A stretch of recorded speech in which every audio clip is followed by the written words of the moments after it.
Hello, I'm Sanjay Pulipaka. Welcome to the latest edition of Global Perspectives. Today we are in conversation with Ambassador Gautam Bambawale. He is currently based in Pune and he is associated with institutions such as Symbiosis International University as a distinguished professor and is a trustee at Pune International Center. Earlier, he was India's ambassador to Pakistan and also India's ambassador to China. In the past 75 years of independence or post-independent India, perhaps he is one of those few ambassadors who took up these challenging assignments.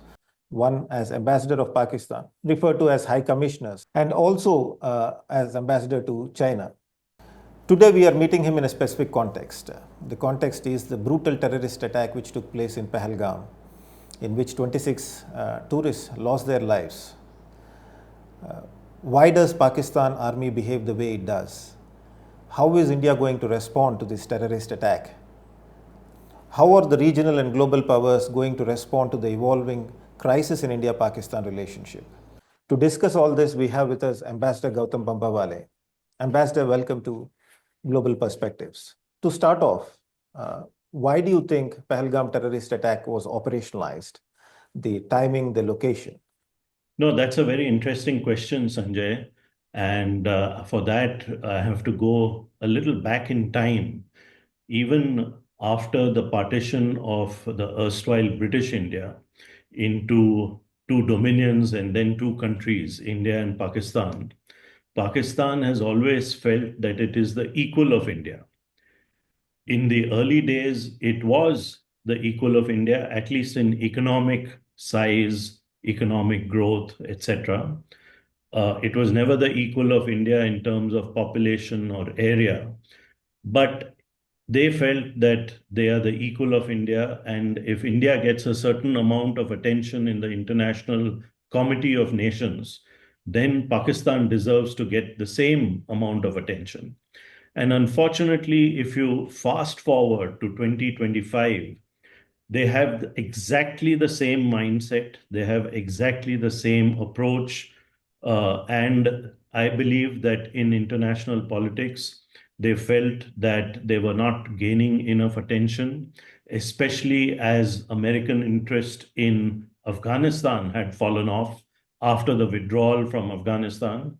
And along with that, India continued to be mentioned not only by people like President Trump from time to time, not all the time, of course, but from time to time.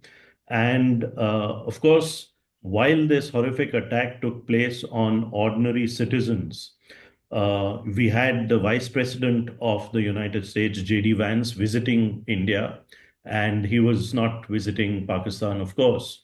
So I have a feeling that, one of the reasons is this aspect of wanting to be the equal of India and therefore wanting international attention on them.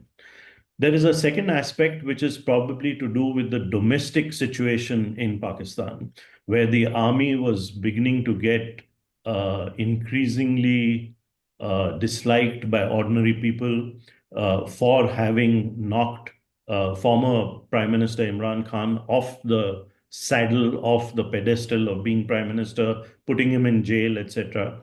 He is still very popular in Pakistan, and there were a large number of people who felt that the army had done wrong by him.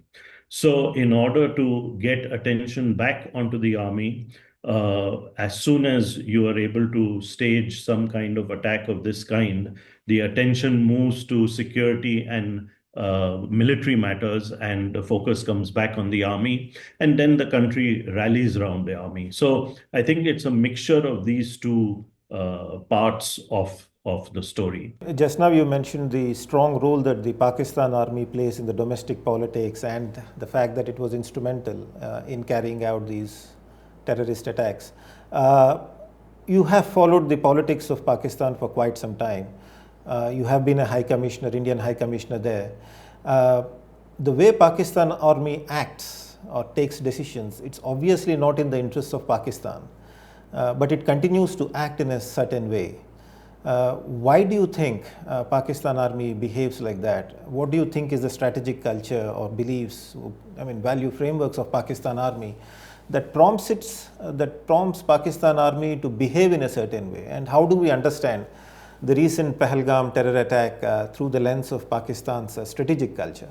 So, Sanjay, as you probably know, but some of your viewers and listeners may not know, that when British India was divided into India and Pakistan, Pakistan got 17% of the land area of the erstwhile British India.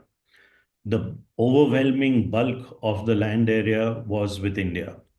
But because the people in the old British Indian Army were given the choice of which country they will join, Pakistan got 33% of the army of the former British Indian Army.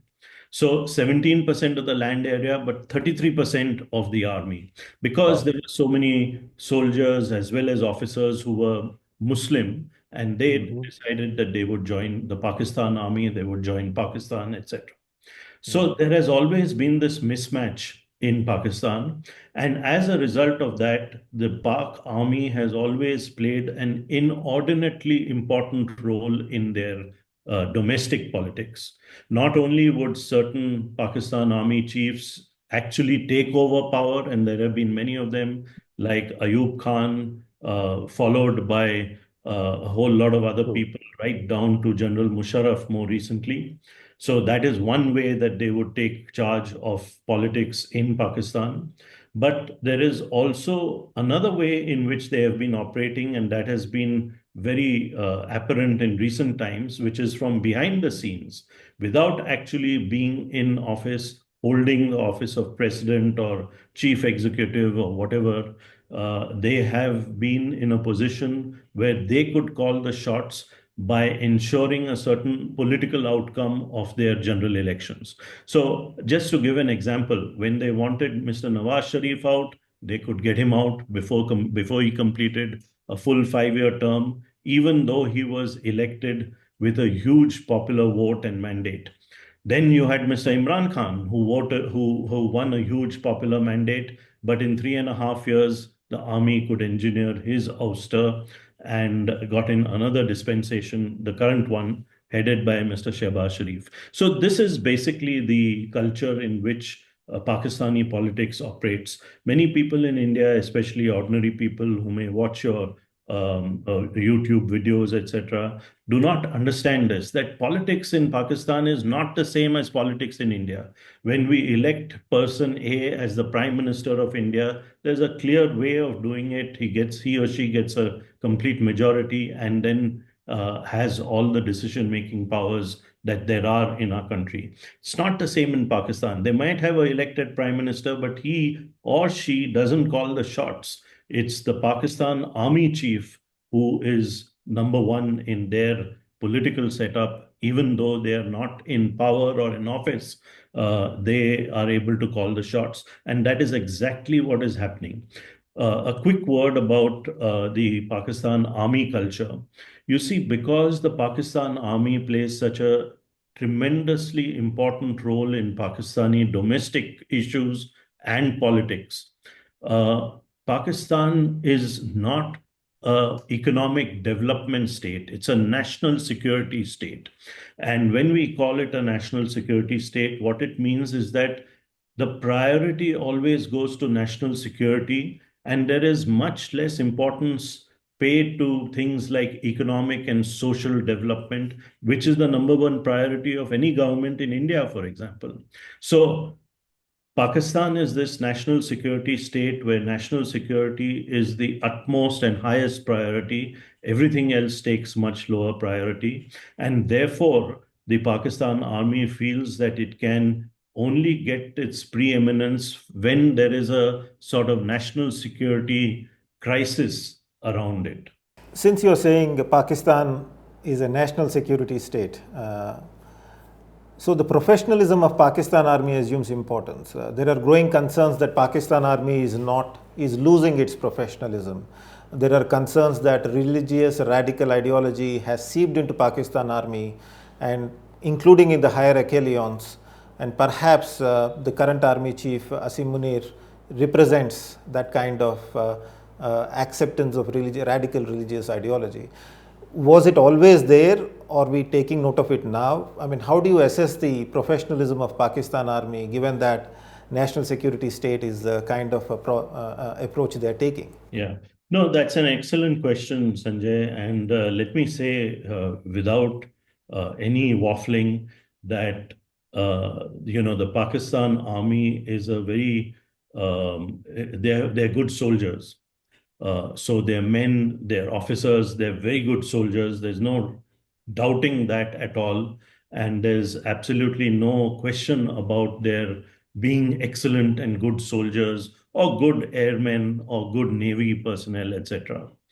But the point that you have made is absolutely true that a certain degree of the religious kind of views and approach to things has seeped into the Pakistan army. It wasn't like this at the time of partition. It wasn't like this at the time of General Ayub Khan. But from the mid 70s, it has increasingly become more Islamic in its approach, in its ideology, and that is something which colors all their decision making. I don't think it makes them less professional as soldiers, but it colors their decision making. There's no doubt about that. There have been military dictatorships across the world, and of course, there are authoritarian regimes. But some of them have done economically well. I mean, but we have seen Pakistan economy under Pakistan leadership, military leadership, not doing so well. For instance, last year also you have alerted to us that in one of your interviews, you pointed out that Pakistan economy is sliding and it is in a mess. One of the most tragic things that we seem to be noticing is that the current Pakistan military leadership does not seem to have an economic dream. It's no longer dreaming of Pakistan emerging as a major economic power. There seems to be a death of an economic dream for Pakistan in that sense. It is moving from one economic crisis to another economic crisis. How do you evaluate Pakistan's economic performance, and what kind of impact will it have on its foreign policy and security policy? At the macro level, of course, what you're saying about Pakistan's economy is absolutely correct. Over the last 70 odd years of Pakistan's existence, it has repeatedly had foreign exchange crises. And after every 4 or 5 years, they get into a foreign exchange crisis where they are short of foreign exchange to meet their import requirements. In other words, they're not exporting enough to meet their import requirements or what they are normally importing. This is now the 20 odd time that Pakistan in its existence has gone to the IMF, the International Monetary Fund, for an adjustment loan, because it is once again going through a little bit of a foreign exchange crisis. A year or year and a half, 2 years ago, it was in quite a crisis. Today, its foreign exchange reserves are not too badly off, nowhere compared to what many other countries, including India, have, but they are a little more comfortable because of the various loans that they have taken from other countries and from the IMF also. So at the macro level, the economy is not really growing very fast. And that creates its own impetus, it creates its own problems. It creates problems regarding the resources that the military wants and requires for itself. To arm the country, to have the latest equipment, etc., etc. But at the same time, there is also this discrepancy or this conundrum that there are many companies in Pakistan which are owned and run by the military of Pakistan, Army, Navy, and Air Force. And those companies are doing pretty well, Sanjay. Those companies wow. are doing well. They're returning a profit to their owners, which is the military authorities. They own and operate a lot of manufacturing, land, etc. So the military companies seem to be doing reasonably well, but the economy as a whole doesn't seem to be doing well. So to answer your question, the army has no clue about how to get the macro economy into shape, whereas it knows how to take care of its own economic interests. But there is definitely a conundrum in that. that, while the army keeps getting better off, the ordinary people of Pakistan are not seeing the impact of rising standards of living, etc. You are saying Pakistan army is not getting the macroeconomic stability right, which also means that the ability of Pakistan state apparatus to distribute wealth among various groups will be stymied or is limited. Somewhere along the line, this seems to be contributing to ethnic divides in Pakistan getting amplified. And there is a lot of news reports that are coming about growing ethnic divides within Pakistan. For instance, we have seen what happened in Balochistan recently. The Pashtun seems to be unhappy. What is your evaluation of ethnic conflicts or ethnic divides getting amplified in Pakistan? What are the possible trajectories do you see that these ethnic divides may have in near future? Yes, you are right. There are ethnic divides because stemming from economic disparities. So you have people in the northwest frontier province, or what is now called Khyber Pakhtunkhwa, or you have Balochistan, where people are not seeing the fruits of increasing economic activity, of rising standards of living, and therefore there is a problem in those parts of Pakistan. But I think what is the most important thing is that the armed forces of Pakistan, which actually govern, rule, run the country, have a schism between themselves on the one hand and popular Pakistani leader Imran Khan on the other. So when Imran Khan was arrested and so on year and a half ago, you saw those attacks on military outfits, on military targets, on residences of military people. And that was an outpouring of the dissatisfaction of ordinary people with what the army and the military had done to Imran Khan. So I think the most important divide is coming from there, that the army finds that it is on the wrong side of things because of what they have done with Mr. Imran Khan, who is still a very popular leader in Pakistan. And that is a schism which could be fairly important in Pakistani domestic politics and in domestic developments. One of the dimensions of ethnic divides that we are seeing in Pakistan, to continue this conversation on economic discrimination and consequently the ethnic divides, is the role of Afghanistan and the Taliban within the politics of Pakistan. In the recent past, we have seen a senior Indian official delegation visiting Kabul. There is also a perception that the Taliban-Pakistan relationship has deteriorated considerably. Does it provide us some leverage, and how should we understand this Taliban-Pakistan relationship, which seems to be deteriorating by the day? How should we evaluate this? No, I don't think we should give too much importance and credence to this kind of thing. We have our own relationship with Afghanistan, including the present rulers of Afghanistan, which is the Taliban. But I think we are going very carefully there, as we must. We have to measure every step we take with them.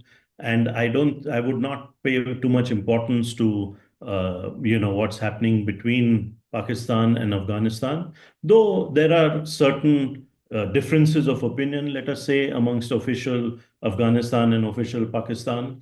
But I would not put too much importance on that. I would not put too much effort into that kind of thing. We ourselves have to be very careful about how we go ahead with, the government, the current government of Afghanistan, which is the Taliban. So I wouldn't put too much stress on that aspect of the international politics. Coming back to the Pahalgam terror attack and the developments that have taken place, the Indus Water Treaty has been suspended, and host of other diplomatic measures, economic measures have been initiated. What do you think will be the next steps in this India-Pakistan dynamic that is taking place? What do you think would be the possible trajectories of India's response in addition to what we have seen in the recent past? So, if you look at the last two times that such incidents happened, and where India felt it was important to respond, to show clearly to Pakistan that there are costs of carrying out cross border terrorism. So after Uri, the surgical strikes that took place, and after Pulwama, the Balakot airstrike that took place, leads everyone, you, me, and everyone else, to believe that there is some kinetic response which is also likely to happen. But what I would say, Sanjay, is that I think the government would be served well, and this is my advice to the government of India for whatever it's worth. I no longer work with the government of India, so this is as an ordinary citizen of India. But I think this time what we should do is, rather than having one response and saying that we have hit back at them and shown them that terrorism, cross-border infiltration, cross-border terrorism has costs. I think it must be a longer drawn-out thing. Just take the Indus Waters Treaty abeyance, being held in abeyance idea. We will have to do much more in order to really reduce the amount of water which flows to Pakistan, and that's going to take time. So I think that in our entire response to Pakistan, we must continue to keep pressure on them over a period of time, rather than just saying in one way that we have shown them and now that's the end of the matter. We have to keep pressure and ratcheting up the pressure over a period of time of 6, 12, maybe even 24 months, including, for example, ensuring that Pakistan falls into the grey list of the FATF, the Financial Action Task Force, because that is a very powerful tool. If you remember, when they were in the grey list in the past, they had to struggle to get out of it.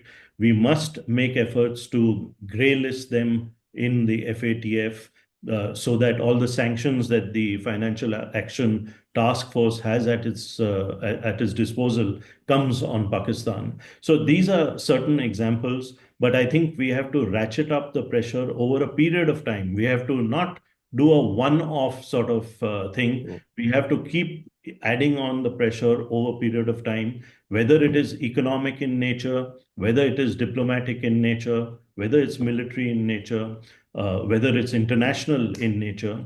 We have to keep ratcheting up that pressure on Pakistan over time, and let's see where that gets us and gets them.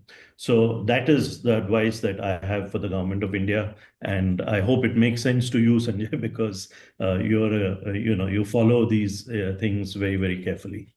As we scale up and ratchet up pressure on Pakistan, and whenever there is an India-Pakistan crisis, the Pakistani leadership or people associated with Pakistan leadership casually indulge in rhetoric pertaining to possible use of nuclear weapons. What should we make out of this rhetoric? How concerned should we be of possible use of nuclear weapons? At least from Indian side, we have been, in my opinion, very careful in the way we talk about about nuclear weapons. Yes, I think the Pakistanis are very casual about the way they have always spoken, not just now, but also in the past, about use of nuclear weapons or use of tactical nuclear weapons, etc. I think it shows the kind of state Pakistan is, completely irresponsible, and just wanting attention, because they know that once you use the N word, the nuclear word, the rest of the international community is going to focus its attention on this part of the world, which is what they want. I started with that point, and therefore they bandy it around very casually. I think we should, there are many things that we can do which are less than a full-scale war, and which need not escalate. The escalation matrix is always something that you are not 100% sure of.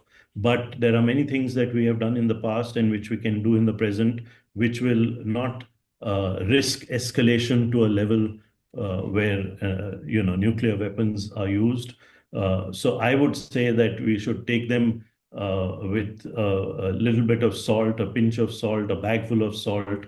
Uh, but we have to be careful in the way we respond. But at the same time, they're also nuclear saber rattling, wanting to scare not just people in India, but also people across the world, so that the attention that they crave and which they want is focused on them. Getting back to this economic dimension of putting a pressure on Pakistan, how do you think the countries in the region, West Asia, for instance, Saudi Arabia, Iran, or UAE, would respond to the evolving tensions between India and Pakistan? In the recent past, our relationship with Gulf countries, say United Arab Emirates, have registered a dramatic improvement. Can we leverage that in putting up pressure on Pakistan? Or some of the Gulf countries, can they be a vehicle to alter the behavioral pattern of Pakistan, specifically its military? Look, I think we have to be very, very clear because the past gives a good understanding of the present and the future. None of these countries is either going to, they're not going to come to either India's or Pakistan's help. Not, all these countries are going to counsel restraint because of the nuclear dimension. And you can see that happening now. Even the United States is counseling restraint. Europe is counseling restraint. Many countries in West Asia are counseling restraint, etc. So this will continue. India has to do what it needs to do on its own. And the quicker we understand it, the better off we will be. Nothing is going to happen. But at the same time, nothing is going to happen to damage the relationship between India and, say, Saudi Arabia or the UAE or Qatar or many of these parts or many of these countries in West Asia. So I think we can be reassured on that front because, as you very rightly say, that our relationship with particularly the UAE, where we have a free trade agreement, is going great guns. It will continue in that direction as long as things are short of war. So, punitive action and continued ratcheting of pressure, whether it is through trans-border rivers, whether it is through the Financial Action Task Force or any other things at the United Nations, that will not change the reality on the ground, either in those countries' reactions and interactions with us or with Pakistan. You have referred to Financial Action Task Force, getting Pakistan into the grey list. Perhaps there we need support of United States and some of the Western countries. Do you see that coming? Do you see that these countries, specifically United States, may lean towards putting up Pakistan on the grey list of FATF? I see that kind of assistance coming if we can make a very strong case about how Pakistan is aiding and abetting cross-border terrorism in India. In the past, for example, there have been many occasions where we have given foolproof evidence of Pakistani interference in India's domestic matters. For example, after 26/11, there was an abundance of proof that the attackers were trained, financed by elements in Pakistan. If we can make a similar sort of case for the present and the coming months, I think we could put a lot of pressure on Pakistan through the FATF. We have to make that effort because the FATF has been one of the most, it's been the vehicle through which the maximum pressure has actually been put on Pakistan internationally. So that's why I refer to it again and again, because we have used it in the past, we used it very successfully in the past. And it does have an impact on Pakistan because if they're grey listed by the FATF, they will not get the money that they are getting to get out of the foreign exchange crisis that they're currently facing. You have been High Commissioner in Pakistan, India's High Commissioner. Have you seen instances where international pressure has modulated Pakistan military's response to Kashmir? Or, for instance, FATF, being on FATF grey list, how far do you think that strategy of economic pressure will work, and what are the limitations and opportunities also it may provide? No, if you look at economic pressure, I think it has a much wider impact on the minds of people in Pakistan. And therefore, I think economic pressure or pressure through the FATF, which is one and the same thing, is important to a certain extent. Whether it moderates their behavior or not, I don't know. I don't think it may moderate their behavior. But definitely, they know that there is a sort of sword hanging over their head or over their neck True. in the grey listing of the FATF. So I think that is something they're very much aware of. They are very much aware that if you have a grey listing in the FATF, there's no way you will get an IMF loan. So next time Ah, you need an IMF true. loan, they will not be able to get one, and that may put them into a whole lot of problems and pressures. So I think, and in general, economic pressure, whether through trans-border rivers, the IWT, the Indus Waters Treaty, etc., that is something that we must continue to do. Even though we have stopped trade completely with Pakistan, either direct or indirect, I don't think that was very important to them, so it may not put a lot of pressure on them. But we can do everything in our control which will create an economic problem for the Pakistani economy. The other important economic player in Pakistan is actually China. I mean, it's a big investor in Pakistan, China-Pakistan economic corridor, and there is also consolidation or strengthening of China-Pakistan strategic partnership. It has been going on for quite some time now. How do you see China responding to this friction between India and Pakistan, and what has been its approach in the past few days, and what do you see, how do you see China behaving in the near future with reference to India and Pakistan? No, I think China will behave like it has always behaved.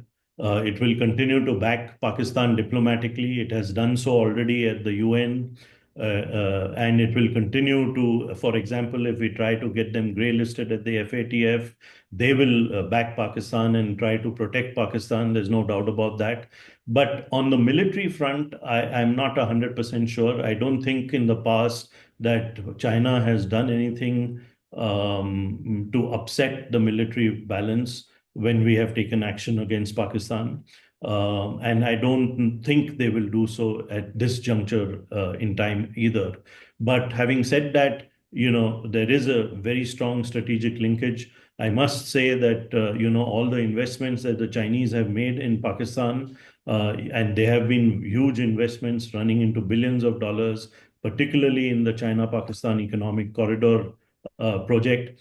But there has been absolutely no return on those investments. So I think the Chinese, being very hard-nosed, will keep that in mind too, and will have to evaluate whether their investments in Pakistan are really going to pay off at any point of time in the near future.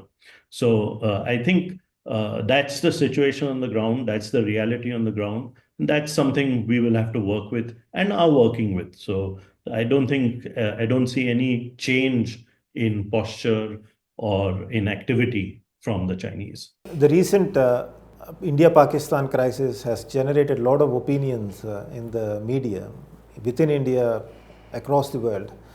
What, in your long diplomatic career, what are some of the few mistakes that scholars or analysts make when they try to understand India-Pakistan relationship or write opinion pieces about it? Mistakes that made you roll your eyes or made you smile or chuckle a bit. I mean, can you tell us something about that? Yeah, sure, sure. That's a very, very interesting question, Sanjay. Thank you for asking.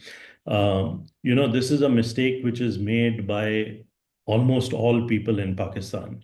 And it is because of the mindset that they have, which I mentioned right at the very start of our chat, which is that they feel that they are the equal of India.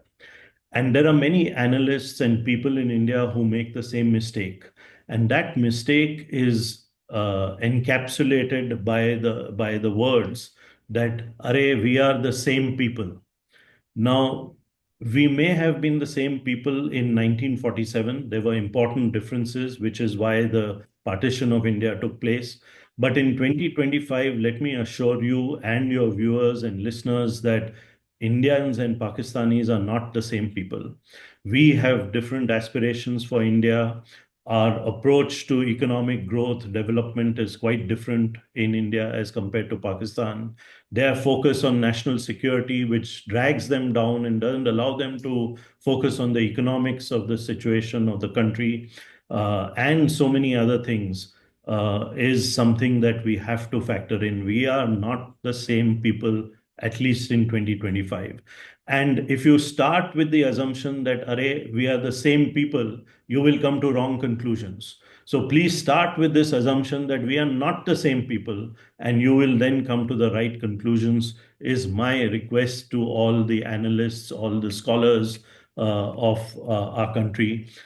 Because if you start with the idea that we are the same people, you will, I'm afraid, come to completely false and wrong conclusions. Thank you, Ambassador, for that point, which is very offbeat in the sense that quite often when people talk about India and Pakistan, there is a tendency to focus on similarities. But given the trajectory of our political processes over the past 75 years and the economic history of the past 75 years, our regional and global aspirations, the differences there, I think we need to factor those differences as well. In our understanding of India and Pakistan. Thank you for providing this wonderful macro view of India-Pakistan relations. You provided us the comprehensive, comprehensive analysis of what is happening between India and Pakistan, and also the granular details about Pakistan economy, the way it is functioning, and the interesting anecdote about how Pakistan military firms are doing well while the economy is tanking. That kind of granularity and comprehensiveness, for that we are very thankful. We will try and get back to you more often onto our program. Thanks a lot. Thank you. Thank you.